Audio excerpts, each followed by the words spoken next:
ভয়, অ্যাডভেঞ্চার, প্রেম সবই আছে গপ্প লেনে ট্রাফিক সিগন্যালে।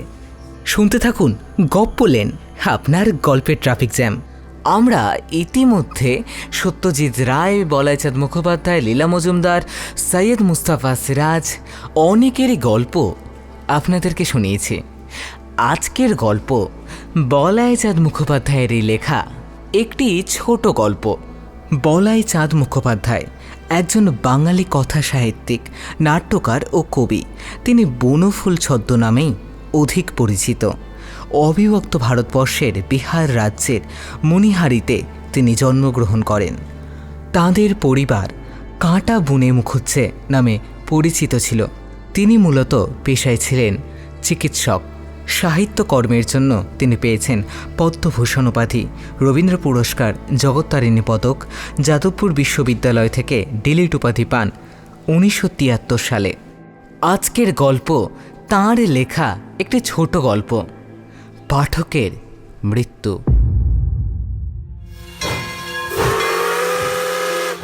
প্রায় 10 বছর আগেকার কথা। আসানসোল স্টেশনে ট্রেনের অপেক্ষায় বসিয়াছিলাম। ঠিক আমার পাশেই আরেকজন বসিয়াছিলেন। তাহার হাতে একখানি বই ছিল, বেশ মোটা একখানি উপন্যাস। আলাপ পরিচয় হইলে জানিতে পারিলাম যে ভদ্রলোককে ট্রেনের জন্য সমস্ত দিন অপেক্ষা করিতে হইবে। আমারও ট্রেনের ঘণ্টা তিনেক দেরি ছিল। আমরা উভয়ই বাঙালি, সুতরাং 5 মিনিট পরেই তাহাকে যে প্রশ্নটি আমি করিলাম তাহা এই, আপনার ওই বইখানা একবার একটু দেখতে পারি কি? হ্যাঁ হ্যাঁ, এই দেখুন না, দেখুন। এই উত্তরই স্বাভাবিক এবং আশাও করেছিলাম। অবিলম্বে বইখানা দখল করিয়া বসিলাম। দুঃসহ গ্রীষ্মের দারুণ দ্বীপ্রহর। আসানসোল স্টেশনে টিনের ছাদ, সমস্ত কিন্তু তলাইয়া গেল। উপন্যাস অদ্ভুত। বাহির মালিক ভদ্রলোক আর নয়নে একবার আমার পানে চাইয়া একটু ভ্রুকুঞ্চিত করিলেন এবং একটি টাইম টেবিল বাহির করিয়া তাহাতে মনোনিবেশ করিলেন। আমি রুদ্ধশ্বাসে পড়িয়া চলিলাম। চমৎকার বই।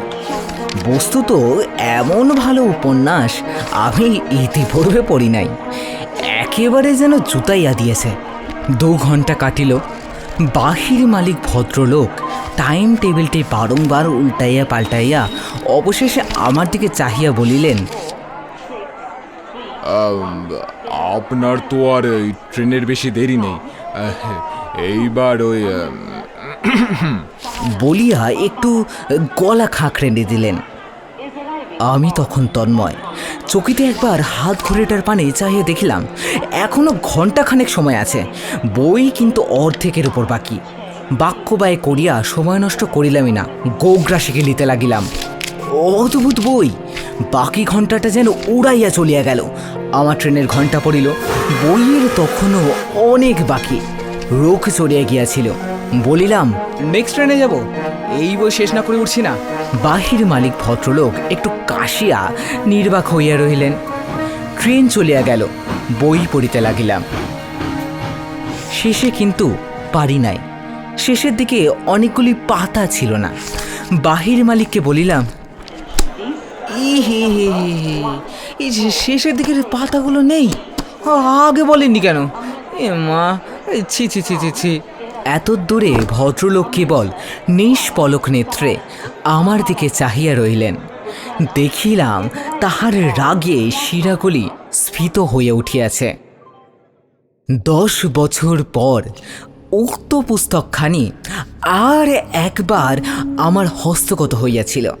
আমার ভাগিনার শ্বশুরালয়ে তাহাকে পৌঁছে দিতে গিয়েছিলাম।